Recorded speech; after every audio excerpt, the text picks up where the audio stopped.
not centralized, and doing this for the Redbelly Insights podcast. This is episode 6. I can't believe that we've gotten up to this many episodes. We've got a banger of an episode here today. Nick from Fireblocks. Nick, thank you so much for joining us. First of all, how are you? Thanks, Mark. Thanks for having me. I'm doing very well at the moment. Thank you. Very good. You're calling in from where? You're down in Melbourne, right? Yeah, I'm based in Melbourne, in Australia. Nice and cold down here at the moment. I'm in a hoodie. I'm in Sydney, and Sydney's supposed to be the warmest city, but we had like 5 degrees, which I know is just like that's nothing compared to like Melbourne. But I see you're in the jacket as well. So yeah, a little bit cold. I'm working from home here at the moment, but a little bit cold. Yeah. Oh, lovely, lovely. Nick, now most folks don't know that we actually go a little bit further back. We've known you in the Australian space since myself and some people know my colleague Arturo have been in here, and Fireblocks has always been a kind of stalwart to us, like a bastion of like good infrastructure, what good looks like in the space, and we've done some things together, such as we've interviewed your CEO, Michael, when he came down from New York in both Sydney and Melbourne. But it really just goes to show that Fireblocks has not only been building stuff, but also been part of the community, the Australian ecosystem, as well as many others around the world. And you guys were also part of like the, when they had the physical space Upside, sitting over there at their offices. So for folks that don't know, Australia had this warehouse of crypto businesses all sitting in literally a 5-story warehouse, which was great. But yeah, do you guys have, is there an official kind of office now that things have like changed, or is everyone work from home? What's the story? Yeah. So look, I've been at Fireblocks for 3.5 years now, and as you said, we're at Upside. We have moved out of Upside, or that was closed down, and we've got another office now around Chapel Street, so not too far from where Upside was. Perfect. And there's probably around about 15 or 20 of us there now from Fireblocks. Oh, fantastic. Well, the team has grown since we first saw you guys. I used to live in Chapel Street, for folks that watching in Melbourne, very good for shopping, was very good for clubbing when I was younger. But in any case, this is the Insights episode. We had episode 5 last week, and that was with Meta Wealth. And they're tokenizing real estate and some really interesting stuff that they're doing in Rome. So, people that are on Redbelly get exposure to some really interesting things there. But today we're going to talk about digital asset custody. And it's a bit of an interesting conversation because most people just like get into crypto. They want to buy the tokens. It's great to have these investments and speculate and whatnot, but there's real world businesses doing stuff. And if we think about how markets particularly work, you can't have it without like safe infrastructure. And you guys are definitely part of that. So for anyone that's not familiar with Fireblocks, what's the elevator pitch? What problems are you solving for institutions and say digital assets? Yeah, that's a good question. A good place to start. So if I think about Fireblocks, like one of the best places to start, or where I always start, is talking about our origin story. So how Fireblocks started. And so in 2017, there was a famous or infamous hacker group called Lazarus. And they attacked 4 South Korean exchanges and stole over 200 million in Bitcoin from those exchanges. And our founders were working at Checkpoint at the time, and they were part of a task force that was sent to go out and help investigate these attacks on those exchanges. And after they did the investigation, they kind of worked out 2 things. They worked out, one, that nation states or these kind of criminal organizations were going to be going after crypto because it's an easy target. And then the second thing that they realized was that there were no kind of enterprise grade solutions that were actually good enough to protect against these nation states. And so some of the issues that they noticed was, how do you protect the private key? So most people on the call would know what a private key is. And how do you protect that but still make it usable? So that was one of the things. How do you ensure that the address that you're sending to is the address that you're meant to send it to? So a nation state hasn't sort of modified that address somewhere on your computer. And then, as exchanges get bigger and they're holding like big honeypots of money, how do you make sure that there's no one inside the organization colluding against you? So they ended up launching Fireblocks in 2019. We came out of stealth. Since then, we've raised $1 billion and we're valued at 8 billion since our Series E, which is pretty cool. We support over 2,000 institutions globally and lots of Australian companies as well, like ANZ Bank, Redbelly is another one of our customers, Zero Cap. And we've secured $10 trillion of assets transferred across the Fireblocks network and over 300 million wallets. So that's Fireblocks. That is amazing. I saw another talk from one of your American colleagues where I think it was like they looked at numbers just for 2024, and it was like $3.5 trillion in notional value, transaction value, which ranged across 30 million plus unique transactions. That's a lot of business that's going on. So for startups that are watching this space, or for folks that are just like investing, wanting to understand the seriousness of Fireblocks, I think numbers like that paint a pretty big picture as to what it is that infrastructure players like yourselves have been able to do. And if you look back, folks, like look up all the YouTube kind of like podcast series on this where you guys have spoken. There's a lot of really interesting kind of like backdrop as to the story. I remember hearing Michael tell us this story. We had a personal interview with him. He was kind enough to do that a few years ago down in Melbourne, and it's just this important thing, because things are just too important. It's not like we can just trust that okay, people should be smart about what they do. Yeah, that's true, but we can also do something about it. It's not the point that people should be smart enough. We're human, right? We should have infrastructure that's safe, that does this. And given what you guys do, if people want to go, well, how can we trust you?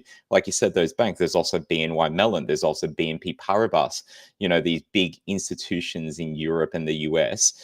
You guys have become the go-to infrastructure for some of, for the biggest names that are out there and growing. What do these institutions need when it comes to custody and security?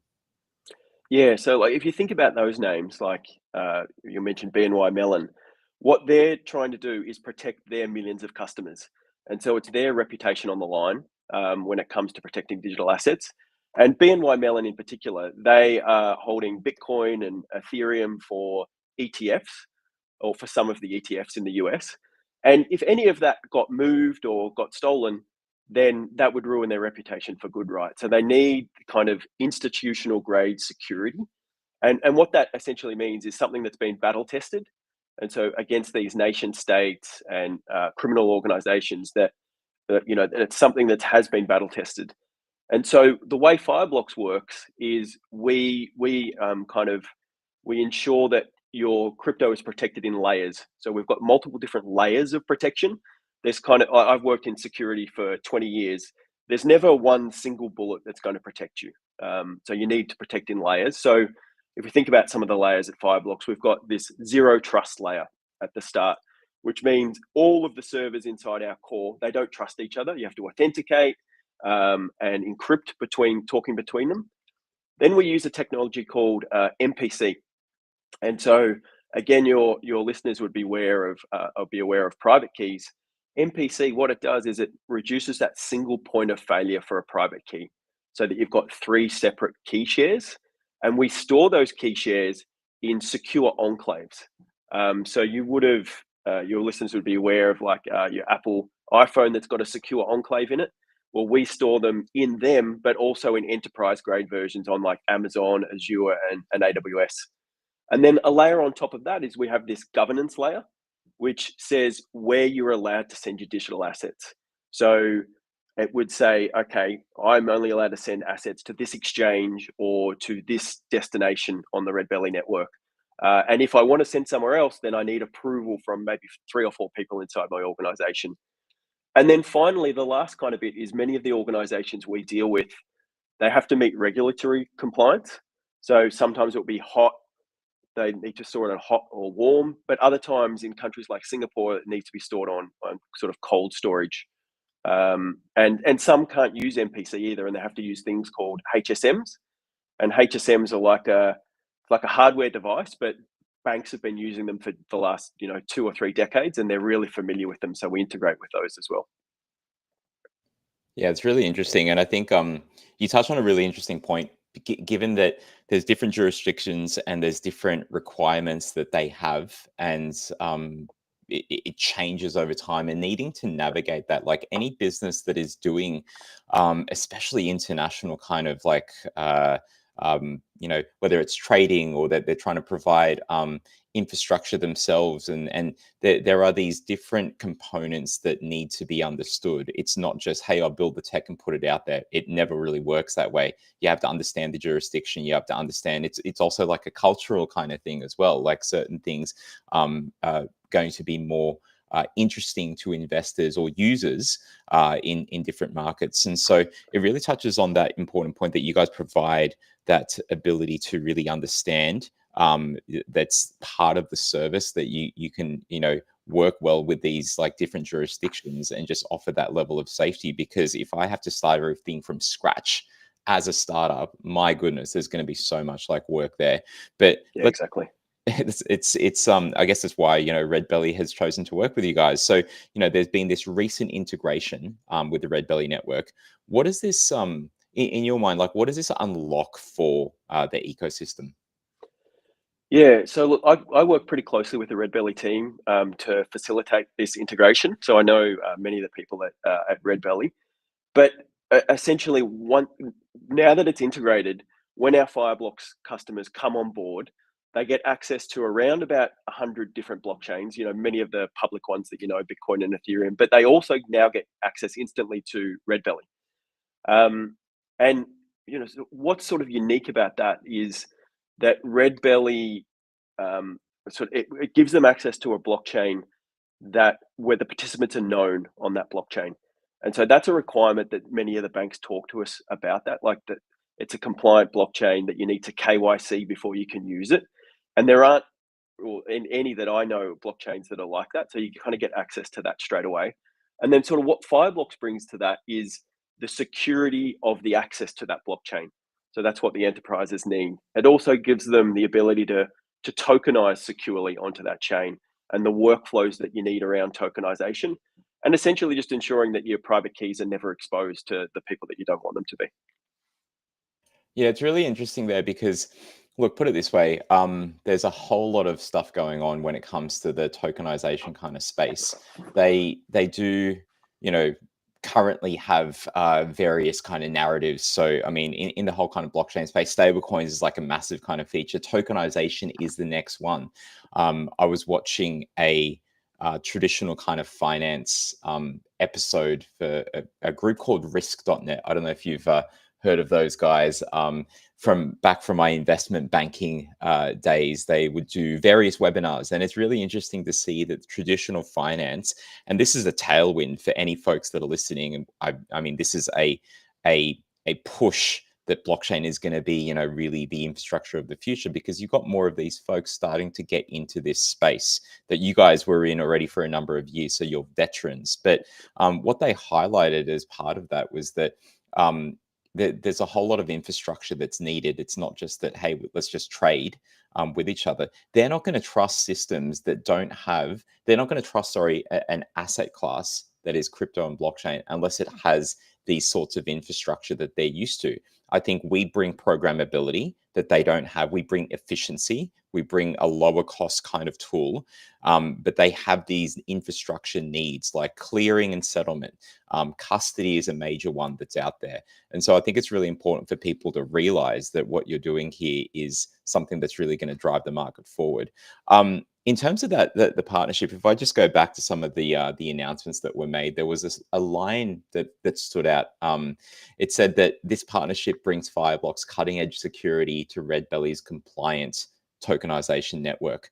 What does this look like in practice, and why do you think it's important?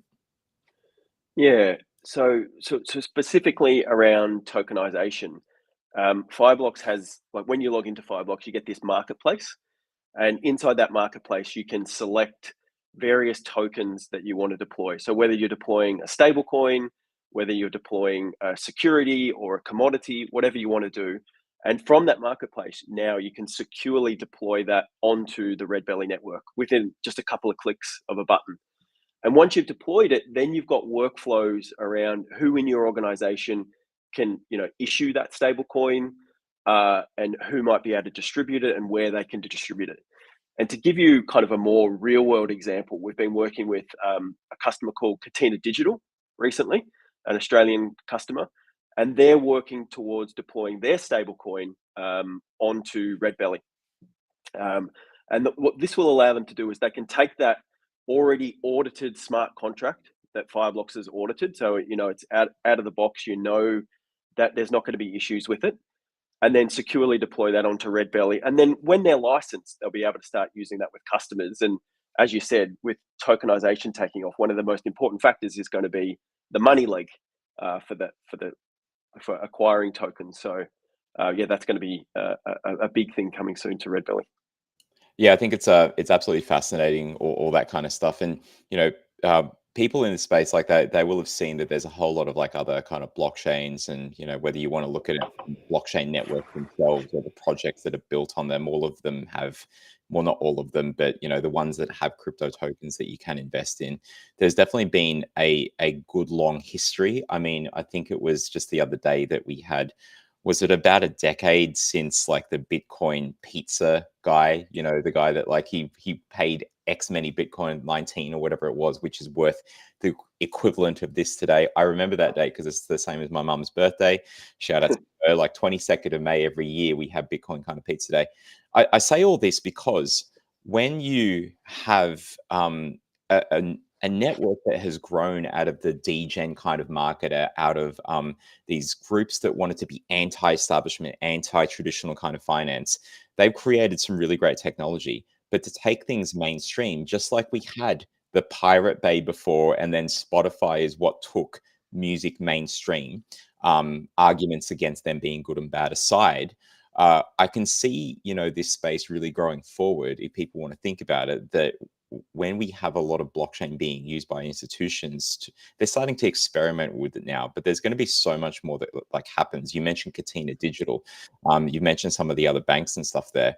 The fact that they need cutting edge security, they need this compliant tokenization from Redbelly. I think these are just big positive signs that we're in the right space. And do you think that we're early a little bit? Do you think that there's still so much more to come? I'd love to hear your opinion on that.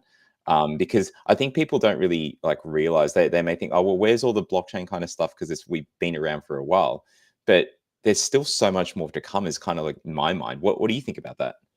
Yeah, I think we're definitely at the early stages, because if you think about what we've started to tokenize already, it's only a few different asset classes. So we've started Mm, to tokenize money. People are starting to use that.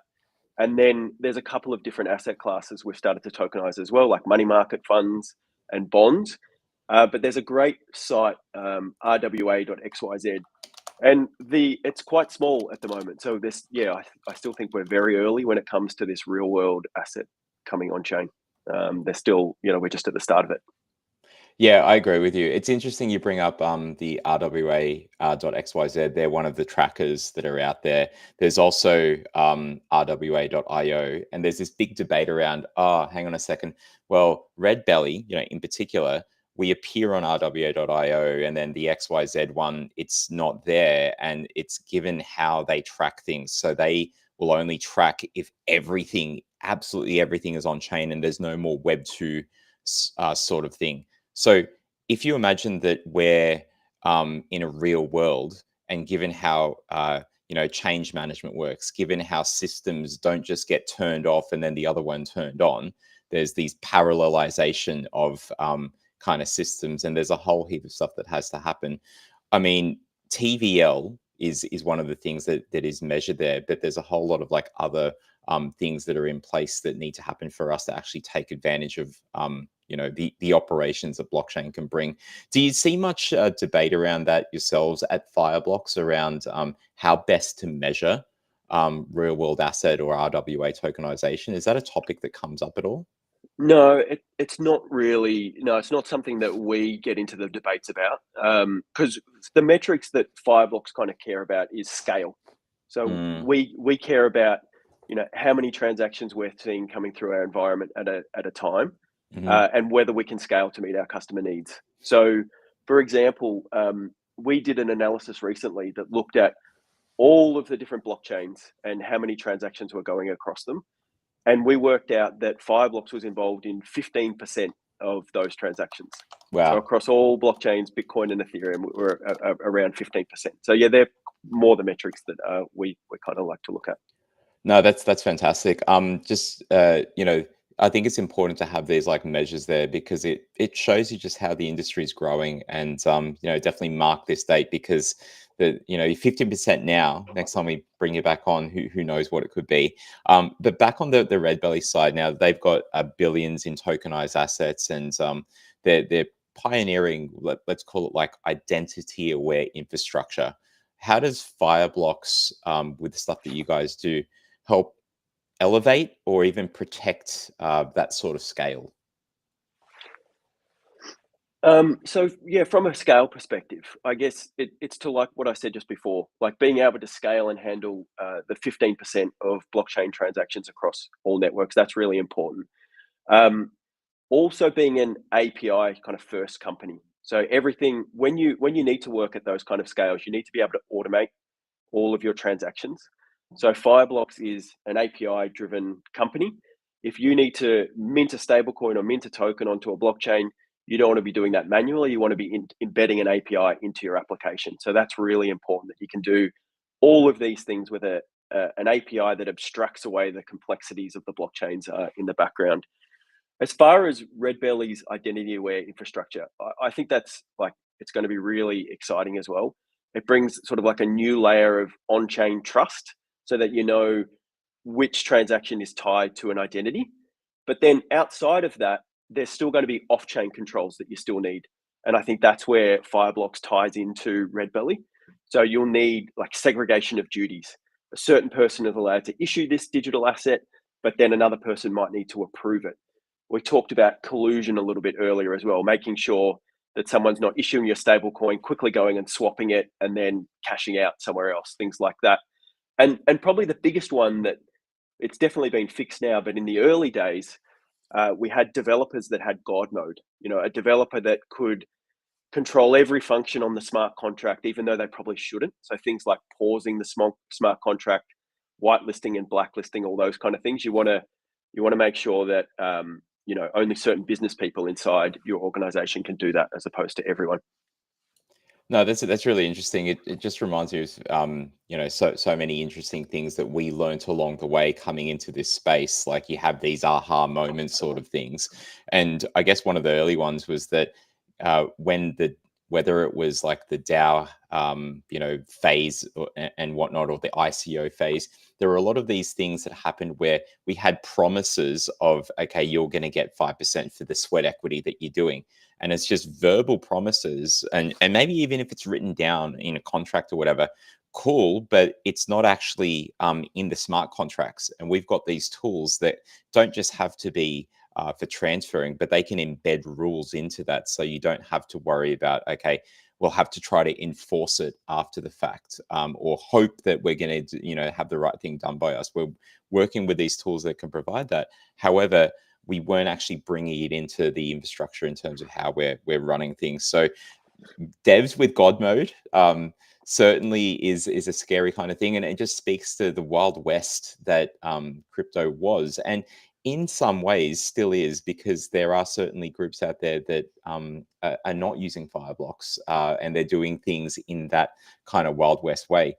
Now, would you say that if folks are looking at projects that these are the sorts of things they need to look for? Like, is Fireblocks involved? Do you guys see yourselves as like bringing that sort of protection and that green tick that people look for when it comes to projects like this? Yeah, it definitely happens. Like, so we're in a very privileged position that we get to speak to people very early on in their conversation. Like if they've just got funding, and then maybe they've spoken to a lawyer, and then the next thing that they often need is custody.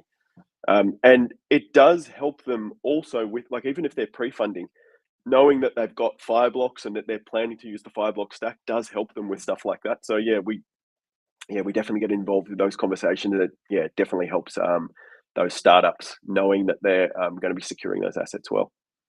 That's an important message for folks that are listening, because surely there are some that, they're thinking about, okay, we've just got this idea. We speak to folks in, my when I wear my other hat, that have an idea for how blockchain can help with this inefficiency that's going on in their healthcare, their legal, their finance kind of space, whatever industry they're coming from. So I think it's important to know that they don't have to wait until they're huge before they can actually work with a business like yours. It's one of those that can grow and evolve over time.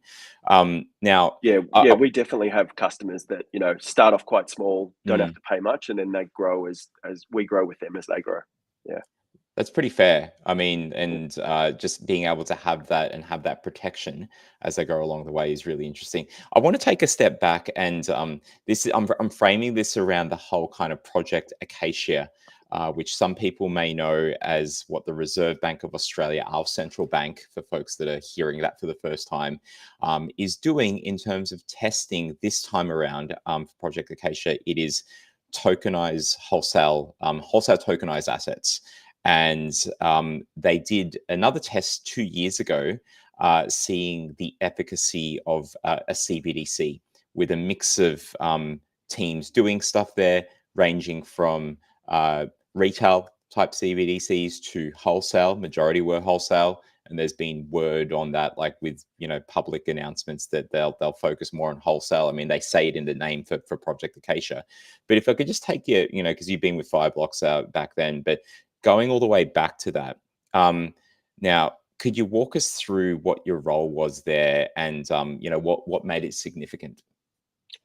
Yeah, so I'm a pre-sales engineer at Fireblocks, which means I'm in a technical role and I get to work on proof of concepts and pilots and things like that with customers.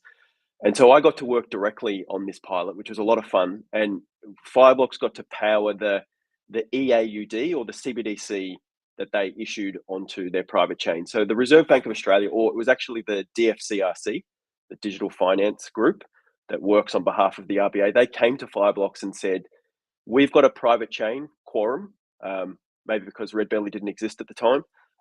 And they said, we want to issue a stable coin or a CBDC onto that private chain. And we've got the smart contracts. Are you able to help us with that? And so essentially, yeah, we provided the technology that allowed the bank to issue a liability to the RBA. So essentially, it was real world money. They did some tests, of course, first, but they issued real world CBDC onto this private chain. And we helped them with things like the minting and the burning of that CBDC. We enabled like ANZ Bank to be able to distribute the CBDC to other participants. And then also every participant had to be whitelisted. So we enabled that as well. And I think we supported we did support 7 of the 14 other use cases as well in that pilot. And that was ranging from ANZ Bank to Commonwealth Bank and Imperium Markets as well. Yeah, there were certainly some interesting ones out there.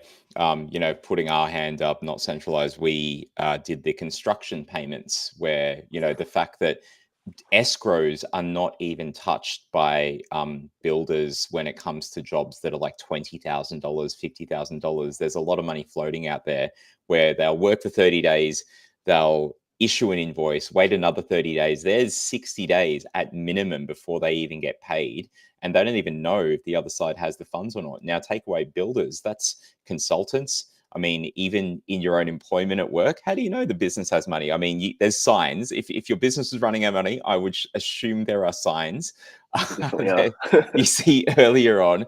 But just the importance of what blockchain can provide. So there was a great number of tests that were out there. Going back to that, and I'm sure you've got your biases, but like, do you, do you remember like some of the interesting ones? Like, were there ones that were really standouts for you in terms of the different tests that were done? Because there were certainly some unique things that I'd never thought of before, and it's like, oh, that's an interesting use case. Yeah, look, there were a couple. The Commonwealth Bank one, where they tokenized a biodiversity token and then created a marketplace for swapping that. That I thought that was interesting. ANZ Bank worked on SuperStream payments to try and help speed that up using central bank digital currencies. That was also interesting. Yeah, there was a couple. I think this time around with Project Acacia, it's going to be even more exciting though, because as you've probably seen, they've shortlisted other chains. So it's Yep. not just going to be a private chain, and people are going to be able to use kind of more real world. So they've Mm. shortlisted chains like Redbelly and some private EVMs. And I think that's going to be more interesting because it's going to start to see how the CBDC is going to be used more in the real world, Yeah. because there'll be more flexibility to use your own contracts and things like that. Yeah, I think it's interesting, and when you look at the evolution of this, even before the CBDC pilot in 2021, I think it was Project Atom is what they called it, and that Mm. was an even more closed room test. They pre-selected the groups. There was only a few of them to do some testing and like a lot of research. Then it was more live testing, but on private version of Ethereum and what you guys provided and others to help set up that infrastructure. But it wasn't anything like public or public permissioned, like we're seeing now in terms of the options. And you're right, Redbelly is shortlisted. We're hoping to hear some announcements on that soon. So nothing there yet, but they have been giving good market updates. People can see something from, I think it's the 8th of May. That was an announcement from DFCRC, so Digital Finance CRC, on this topic there. And yeah, we're really excited to see what gets selected. I'm with you. Like if the things that we have put forward ourselves, along with the groups that we work with, have been selected there, then it's going to be making for some really interesting things that both the world of blockchain and the world of traditional finance, I think, will perk up and pay attention to, because it's stuff that talks to both. It brings the maturity up for blockchain, and it makes some interesting new technology tools available for the non-blockchain kind of space. But at the end of the day, it's going to be technology. In a few years' time, like it won't be like blockchain versus this. It'll just be part of what we do. Now, going back to it, you mentioned ANZ Bank there as part of the works that you guys have been groups that you've been working with, with the CBDC pilot and others, and even away from those tests. But between ANZ and Redbelly, you're operating at the very frontier of, let's call it, regulated blockchain. What patterns are you seeing in how real world assets are being tokenized today? And where do you think that kind of stuff is headed?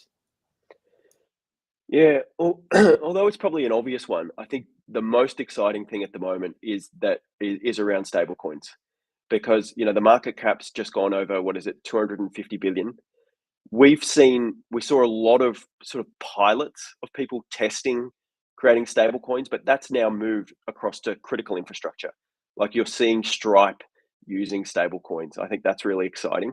Um, you mentioned that 3 trillion figure, of transfers that went across Fireblocks. 55% of that was stablecoins last year. So it's a huge use case that sort of can't be forgotten. And that to us equates to $40 billion in stablecoin volume per quarter that goes through Fireblocks. Some of the other things that are interesting in tokenization would be the tokenization of money market funds. So we helped securitize, tokenize a money market fund for BlackRock not too long ago, and that kind of allows crypto native people more in the enterprise world to stay on chain, but then still earn a yield in like a very low risk way. So I think that's interesting. And then to your other question, like where is it headed? I think obviously it's headed that everything or every financial asset is eventually going to be tokenized. And it'll just be hidden in the background. You won't really know that it's happening. A lot of this stuff is sort of background technology, and it should hopefully, in a good way, fade away into the background. I think it's a great point. I don't know if you remember this, but Starbucks, for example, for their loyalty program, they didn't say it's blockchain. They just had Yeah. a loyalty program that automated things, was run on smart contracts. Yes, it was blockchain to the blockchain world, but to the real world, they didn't care. It was just better tech. It's like that Steve Jobs stuff. Like he never spoke about on stage when he announced the iPhones. Oh, this has this kind of chip and it's got this new feature in here, tech wizardry, whatever. It's you know 1,000 songs, 10,000 songs in your pocket. It's this, it's that, it's the features and benefits that come out of it. You mentioned something there on like that with the stable coins being such an important thing. I heard a figure, I think it's only the last week or two, where for the first time traditional finance or institutions in terms of how they're using stablecoins overtook usage of retail usage of stablecoins for the first time. So before, if you think about it, most people using stablecoins for transfers and for, we've got groups like Stables, for example, where I can have their wallet pay. If I've got USDC on that, I can go to my local supermarket, tap my phone app, and I'm paying because they've got a MasterCard app. So I am literally paying with crypto. That big gripe that people had that, oh, you can't pay with crypto, but you can, have been for a while. But for the first time, because, us degens and retail folks, we were the ones that were using it the most, but now instos are using it more. So it's just crossed over that mark. So that's a really interesting sign. So I see that growing more and just becoming part of, like what you said, every financial asset tokenized. So that's pretty big tailwind.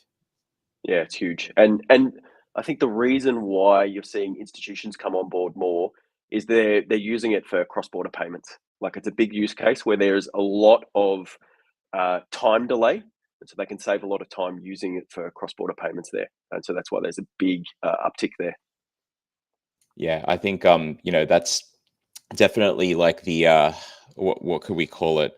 Almost like the first taste that they get for what blockchain can do. And once they start to see that working, then they'll go, okay, well, what else can we do? It works here. It's a good tool. It's cost efficient. This is better than the systems that we had before. They have their aha moment. They'll start to think about like other stuff that can be done. And maybe they hear about, oh, look at those pilots down in Australia for Project Acacia with their central bank, and they get ideas. So, a lot of positives in this space. Speaking of ideas, for platforms and projects looking to go from Web3 idea to institution-ready product, what kind of advice would you give?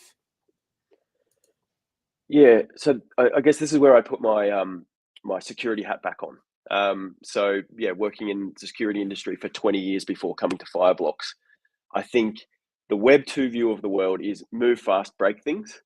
And in the Web 3 world, that can't really work too much because you're working with real funds, often they're bearer assets. If you lose them, uh, you're going to lose them. You can break things on the test net, but on the main net, that's a bit harder to do. So I would say to all of the startups out there, build with security in mind from day one. It's a little bit hard to retrofit security after you've already built your application. Once the smart contract's deployed, you can upgrade those smart contracts nowadays, but it's still, you don't want it out there with bugs in it. And so there was a stat that I heard recently that as of June, there was 3.3 billion have been lost in breaches and attacks. So it's quite a lot. So you have to make sure you think like a hacker, ensure that you've reduced the attack surface inside your applications, and Fireblock can definitely help with that, or your custody solution can definitely help with that. You want to reduce the blast radius so that if your application does get attacked in some way, they're not going to be able to move the digital assets or take over smart contracts and do things like we saw in the Bybit hack. Yeah, speaking of the Bybit hack, that certainly must have been an interesting time, because I think it's moments like that that are kind of catalysts that put the call out for these things that you need to have in place. And for the, we hear it again. Oh, it was another social hack. Oh, here's this group that they didn't check like the wallet addresses and stuff. They just assumed it was fine. And sure, what they clicked on, it looked like the same kind of things that they would normally have. And certainly there's some stuff that is social, as in you need to be doing it yourself. And this is where maybe AI comes into it in the future, because it can act as that backup, agents that just don't sleep, but they actually know to check on certain things and be a good assistant for the human. But still, like we need these systems like you discussed. And even if you have all the best systems, I think what people do forget is, how do you actually reduce that blast radius? Like, do you think that there are things that just on that people just seem to just keep forgetting, that we just need to remind them of when it does come to this? You're a startup and you've got a great idea, and it's going to grow into this $1 million, $1 billion idea, but people just keep on forgetting. Like, do you see some common like things that are happening there? Yeah, there's really simple things that customers can do, or startups can do. It's just things like If your business just requires you to send money to an exchange and then back again, then set up rules so that's all you can do with your wallets. Also, if it makes sense, add in a bit of friction and add in things like approvals, so that if you're sending large amounts of money somewhere, maybe that's out of the ordinary. So get someone to approve it and double check it. And probably the most important thing is you never want to be blind signing anything. Like you don't want to be, and so for people that don't know, blind signing means the transaction that you're signing, you can't read it and it's sort of like zeros and ones and you're just expected to know what that is. So whatever you're using should be able to decode the transaction and show you, actually, Nick, if you run this, you're not transferring $1 billion, you're actually rewriting your smart contract and giving ownership to somebody else. Let's block all those kind of types of transactions. So I think there's lots more, but they're kind of the main things that people should be looking at. No, that's pretty good. I mean, when things like Bybit, that's the most recent. Like, there's been plenty more. There's sites that really track this, and they're anti-crypto, but I find them useful because it's like, well, it is the mirror that the industry needs to have on itself. Whether it's from the critics that aren't even open, their ears aren't even open to the positive side, but still, like, it's a good resource called Web3 is going great.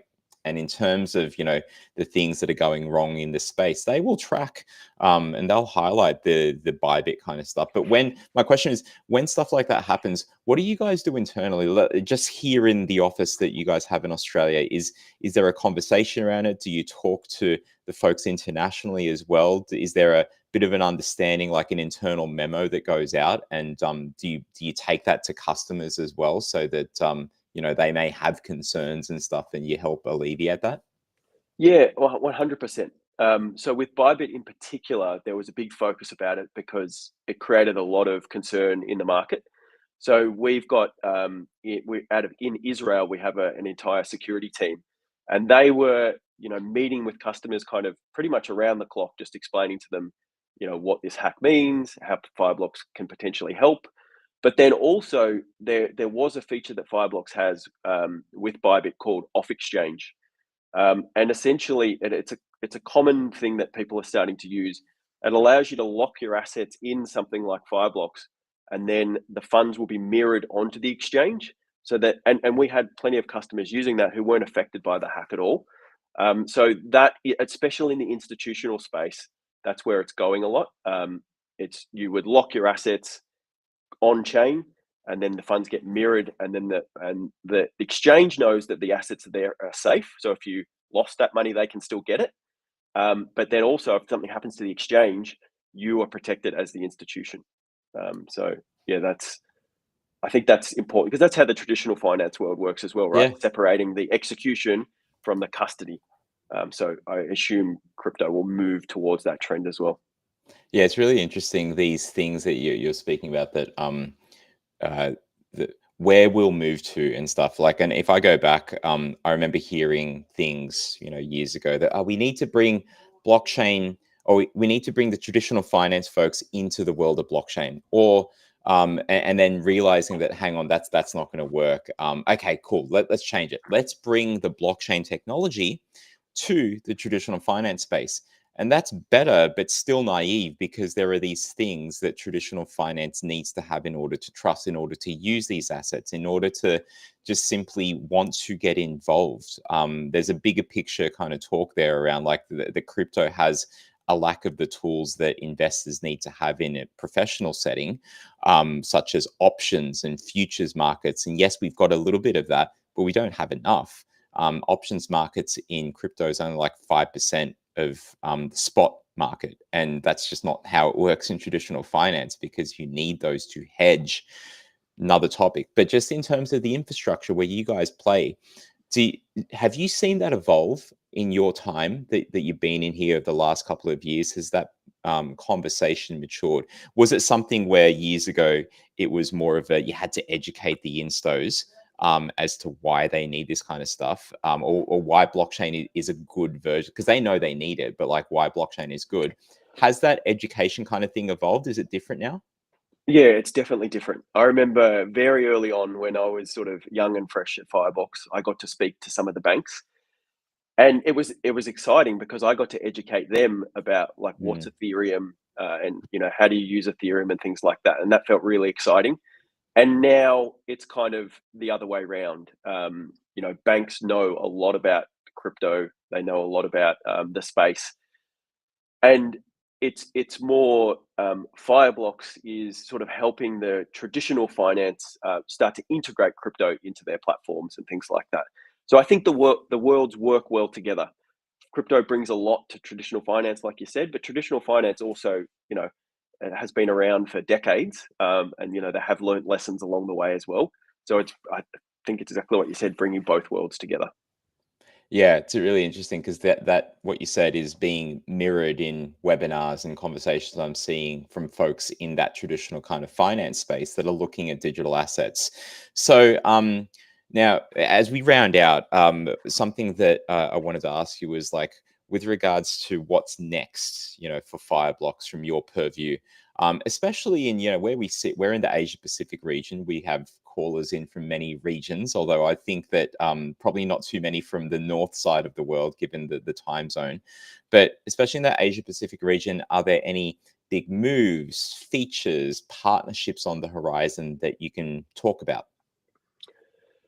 Yeah. So one thing in particular, we back on the stablecoin topic, we released a report around the state of stablecoins.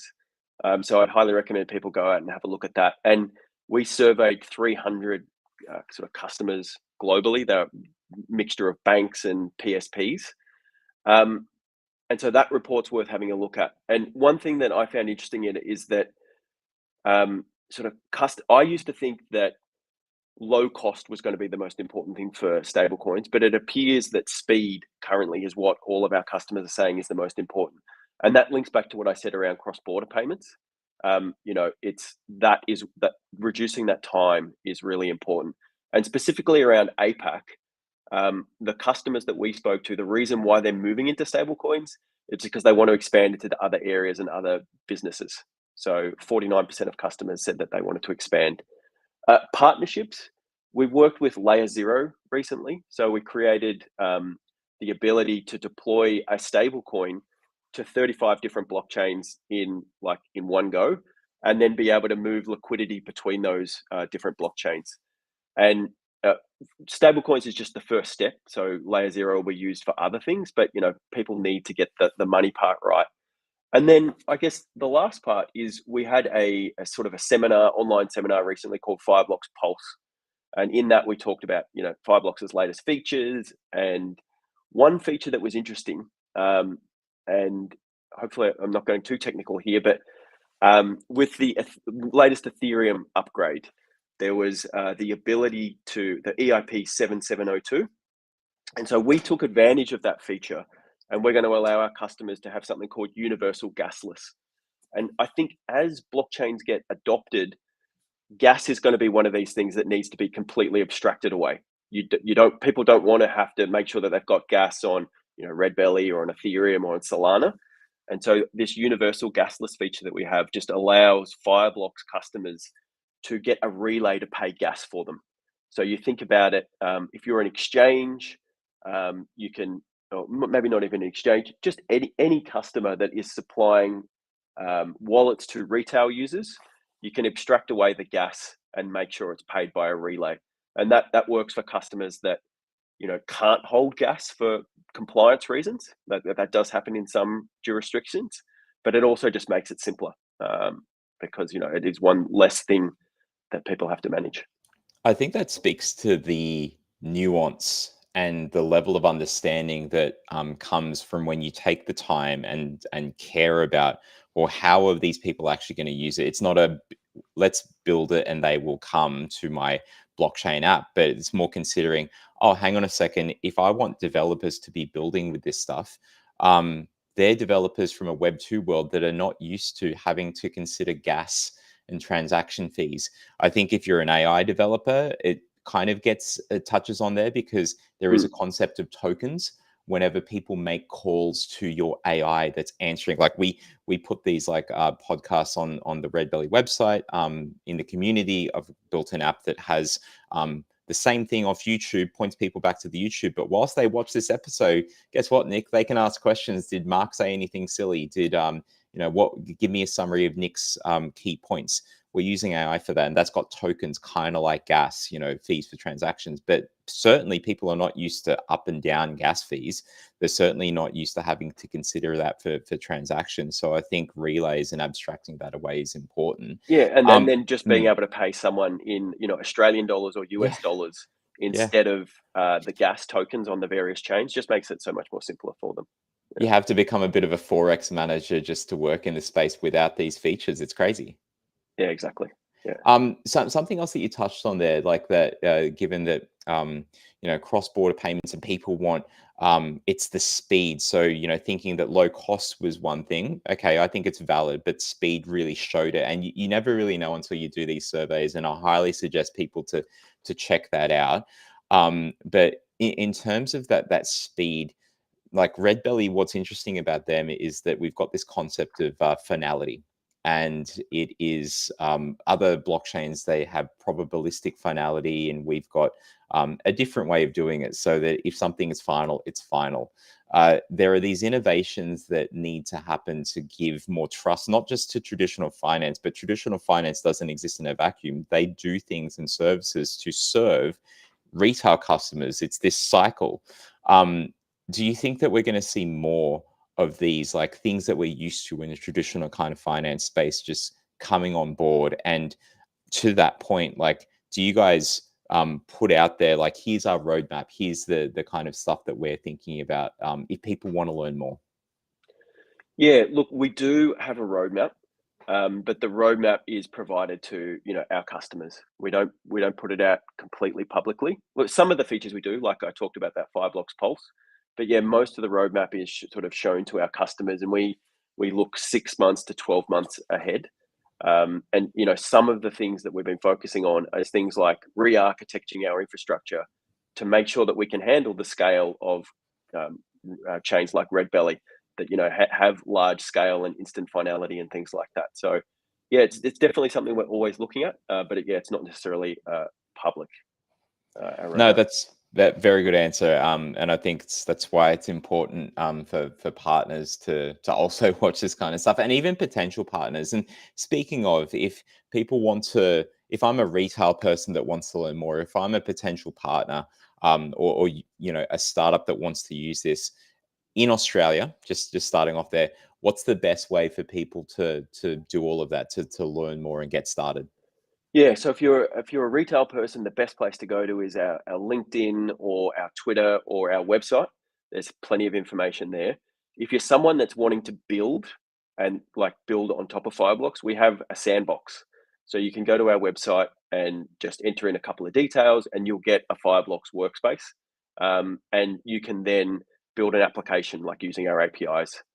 So you can get that for free, and then when you're ready and you know what you want to do, you can either sign up with a credit card, or if you're a larger institution, you would come and speak to someone like Shane or myself, and yeah, you just contact us on the Fireblocks website. Absolutely amazing. A lot of links, a lot of things for people to look into there. The Red Belly community are real good detectives, as you may have seen over the last couple of days as people were prepping for this particular podcast.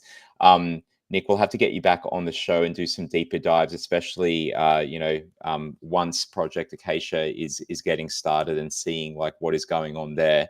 Yeah, I I'd love think that to. there was some really interesting insights that you shared, and just like lifting the lid a little bit, because there's so much detail as to what goes on in traditional finance. And as we start to transform it with blockchain, it is going to be a bit of a journey, but there's a lot of opportunity, I think, is the most important thing. When certainly not at a peak, we are literally just getting started. But Nick, thank you so much for your time. Hope to see you again soon. Thanks, Mark. Thanks for having me on, and yeah, I'd love to come back.